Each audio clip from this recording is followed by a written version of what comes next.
With so many people working at home at the moment, it's really important as leaders of organizations for us to remember how easy it is for people to slip into bad habits and to forget the fundamentals.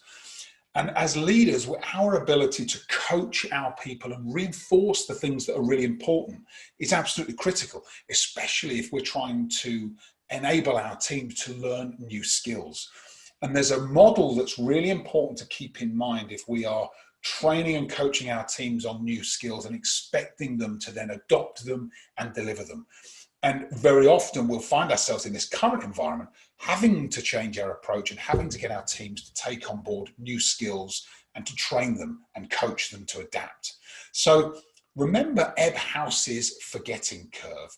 And if you look at the Ebhaus forgetting curve, what it shows is that when people learn or are taught new skills over a period of, well, from the minute they're taught through to around 31 days, we are continually forgetting what we're taught. And within 20 minutes, we forget as much as 40% of what we've learned. You know, a day out, we've forgotten about 66%. 31 days out, we've forgotten almost 80% of what we've learned. We're retaining just 21%.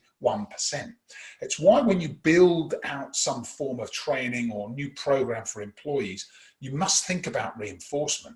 The difference when you optimize reinforcement of learning at 30 minutes in, a repeat or a reinforcement, about an hour later, about the next day or at the end of that training program, and then a fourth repetition just under a week after the original program or training has been delivered.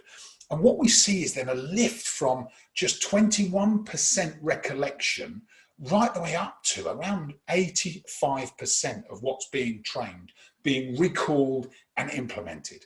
So think about design and follow-up or reinforcement of anything you're teaching your people. Because if you don't, you're going to get this huge drop-off in retention. If you'd like a discussion about how to do that, how to design more effectively, then please feel free to reach out. But I wanted to share this particularly important at this moment in time. Hope you've enjoyed that. I look forward to seeing you on the next video.